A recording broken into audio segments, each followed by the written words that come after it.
ଜୟ ଜଗନ୍ନାଥ ବନ୍ଧୁଗଣ, ଆଜି ଆପଣ ମାନେ ଜାଣିବେ କି ଅପରାଜିତା ଫୁଲ କିପରି ଆପଣଙ୍କ ଦୈନନ୍ଦିନ ଜୀବନରେ ଚାଲୁଥିବା ସମସ୍ୟାକୁ ଦୂର କରିବ।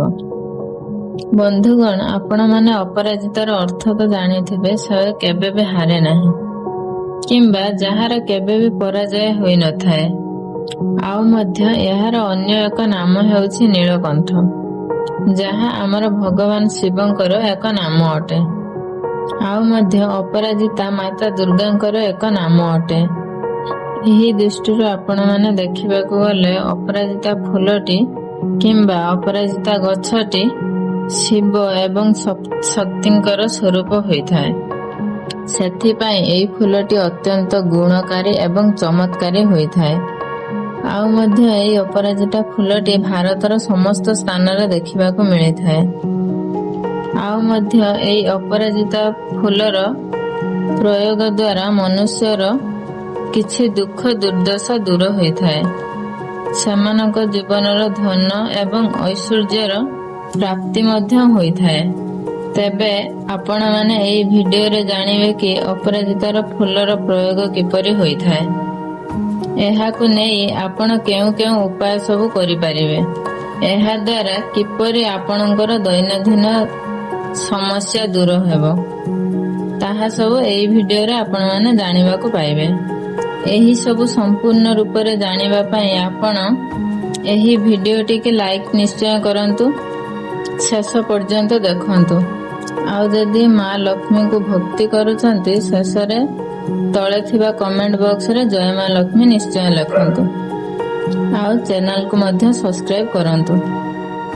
ବନ୍ଧୁଗଣ, ଯଦି ଆପଣ ଧନର ସମସ୍ୟାରେ ସଦାବେଳେ ବିଚଳିତ ରହୁଛନ୍ତି, ତେବେ ଆପଣ ଏହି ଉପାୟ କଲେ ଆପଣଙ୍କର ସବୁ ଦୁଃଖ ଦୁର୍ଦ୍ଦଶା ଦୂର ହେବା ସହିତ ଆପଣଙ୍କ ଜୀବନର ଧନ ଏବଂ ସୁଖ ସମୃଦ୍ଧିର ଚମତ୍କାର ଦେଖିବାକୁ ପାଇବେ।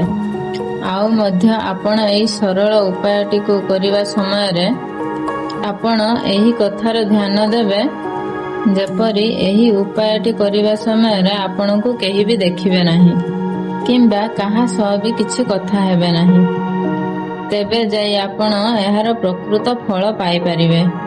ତେବେ ବନ୍ଧୁଗଣ, ବର୍ତ୍ତମାନ ଆସନ୍ତୁ ଜାଣିବା କଣ ସେହି ଉପାୟ ଯାହାକୁ ଆପଣ କରିବା ଦ୍ୱାରା ଆପଣଙ୍କର ସମସ୍ତ ସମସ୍ୟା ଦୂର ହେବ, ଧନର ଆଗମନ ହୋଇଥାଏ।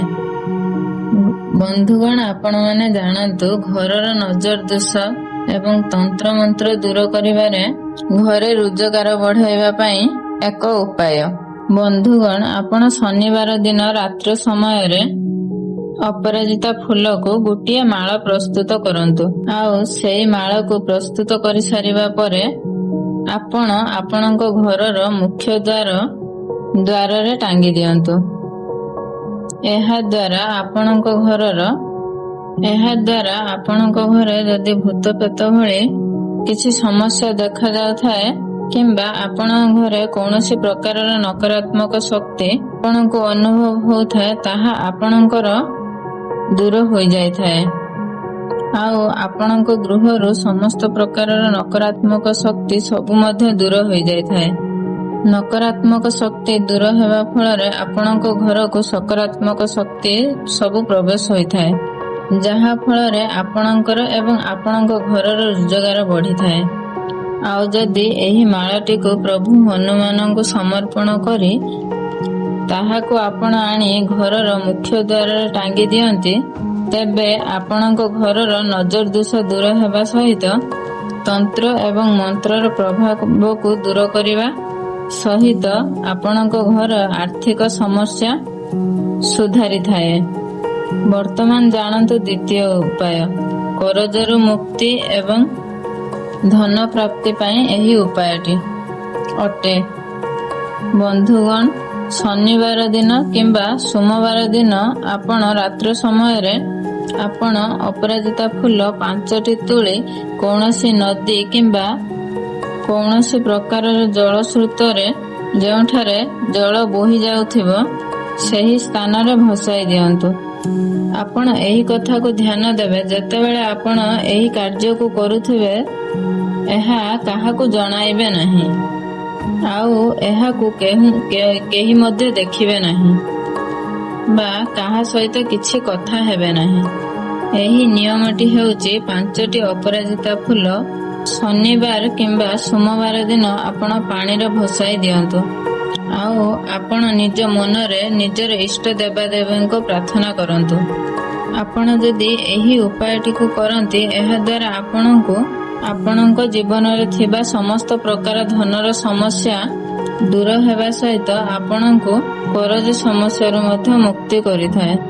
ଏହି ଉପାୟଟି ନିୟମିତ ଭାବେ 5ଟି ସପ୍ତାହ ସମାନ ଭାବରେ କରନ୍ତୁ। ଆଉ ଏହାକୁ କରିବା ଦ୍ୱାରା ଏହାର ଲାଭ ତ ଆପଣ ନିଶ୍ଚୟ ପାଇବେ। ବନ୍ଧୁଗଣ, ଆପଣଙ୍କର ଏହି ମନୋବାଞ୍ଛା ନିଶ୍ଚୟ ପୂରଣ ହେବ। ଏହାକୁ ଆପଣ ନିୟମିତ ଭାବରେ କରିବା ଉଚିତ ହୋଇଥାଏ। ଯେଉଁ ଦିନ ପର୍ଯ୍ୟନ୍ତ ଆପଣଙ୍କର ମନସ୍କାମନା ପୂରଣ ନ ହୋଇଛି, ସେହି ଦିନ ପର୍ଯ୍ୟନ୍ତ ଏହାକୁ କରିବା ଉଚିତ ହୋଇଥାଏ। ଯଦି କୌଣସି କାରଣରୁ ଆପଣ ସବୁଦିନ କରି ନ ପାରନ୍ତି, ତେବେ ଆପଣ ନବରାତ୍ରିରେ 9 ଦିନ ପର୍ଯ୍ୟନ୍ତ ଏହି ଉପାୟକୁ ନିଶ୍ଚୟ କରନ୍ତୁ। ଦେଖିବେ ଆପଣଙ୍କ ଉପରେ ମାତା ଦୁର୍ଗା ନିଶ୍ଚୟ ପ୍ରସନ୍ନ ହେବେ। ଏବଂ ଯଦି ନବରାତ୍ରି ସରିଯାଇଥାଏ 21ଟି ମଙ୍ଗଳବାରରେ, ଆପଣ ଏହାକୁ ନିଶ୍ଚୟ କରନ୍ତୁ। ସପ୍ତାହର ପ୍ରତ୍ୟେକ ମଙ୍ଗଳବାର ଦିନ ଏହି ଉପାୟକୁ କରନ୍ତୁ। ଏହା ବହୁତ ଲାଭକାରୀ ହୋଇଥାଏ। ତ ବନ୍ଧୁଗଣ, ଏହା ଥିଲା ଅପରାଜିତା ଫୁଲକୁ ନେଇ କିଛି ଉପାୟ।